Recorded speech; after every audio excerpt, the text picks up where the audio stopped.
ये नॉर्मन है। नॉर्मन एक एनिमेट्रॉनिक कठपुतली है और मैं आपको विश्वास दिलाता हूं कि वो हमेशा से ऐसा नहीं दिखता था। नॉर्मन की कहानी लगभग 20 साल पहले शुरू होती है। यदि आप 2000 के दशक की शुरुआत में एक किशोर थे तो आपको इंटरपोल बैंड का ईविल नामक एक गाना याद होगा। इस गाने के संगीत वीडियो को यूट्यूब पर 20 मिलियन से अधिक बार देखा गया है और ये शायद एक मुख्य तत्व के कारण था। उन्होंने गीत प्रस्तुत करने के लिए जो एनिमेट्रॉनिक कठपुतली बनाई थी। प्रशंसक जल्दी ही इस डरावने लेकिन प्यारे चरित्र के प्यार में पड़ गए, इतना कि उन्होंने उसे नॉर्मन नाम भी दिया। अपनी लोकप्रियता के बावजूद नॉर्मन का वही हश्र हुआ जो उससे पहले कई एनिमेट्रॉनिक्स का हुआ था। वो गायब हो गया। साल बीत गए और उसके कई प्रशंसकों ने सोचा कि वो हमेशा के लिए चला गया है, जब तक कि 2014 में iCollector पर एक लिस्टिंग पोस्ट की गई जिसका शीर्षक था एनिमेट्रॉनिक क्रीपी घोल पपेट फ्रॉम म्यूजिक वीडियो। और 10 साल तक खोए रहने के बाद वो नॉर्मन था और वो भयानक दिख रहा था, जैसे किसी हॉरर फिल्म से निकला हो। उसके चेहरे की फोम की त्वचा फटी हुई और बदरंग थी, आंखें अब पीली और उसकी खोपड़ी से बाहर निकली हुई थीं।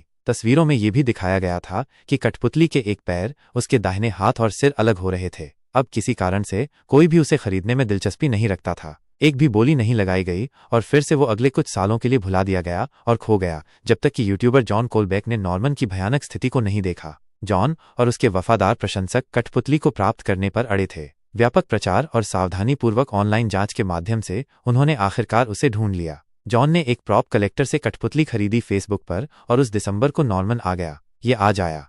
अब जॉन जानता था कि कठपुतली खराब हालत में थी। वो थोड़ा पीटा हुआ होगा, वो खुरदुरा होगा, लेकिन उसे नॉर्मन की स्थिति की पूरी हद का एहसास उसे बॉक्स से बाहर निकालने के बाद ही हुआ। यह वास्तव में काफी भयावह है। जॉन के अनुसार उसे कोई अंदाजा नहीं था कि नॉर्मन को इतना बुरा दिखने के लिए क्या सहना पड़ा। वो कहता है कि कठपुतली को शायद जीवन ने बस उपेक्षित कर दिया था। जॉन और उसके प्रशंसक नॉर्मन को वापस वैसा ही बनाने के लिए दृढ़ थे जैसा सभी को याद था। उसने नॉर्मन बैक टू नॉर्मल नामक एक गोफंडमी अभियान शुरू किया और $3000 जुटाए। तब से लूनास पपेट्स कंपनी नॉर्मन को बहाल करने के लिए जिम्मेदार है। जॉन ने यूट्यूब और इंस्टाग्राम पर प्रक्रिया के कुछ अंश दिखाए हैं और 24 मार्च 2022 को उसने नॉर्मन इज फुली रिस्टोर्ड नामक एक वीडियो पोस्ट किया। लगभग 2 दशकों के बाद नॉर्मन फिर से वैसा ही दिख रहा है, यह साबित करते हुए कि इन सभी वर्षों के बाद भी उसे कभी नहीं भुलाया गया।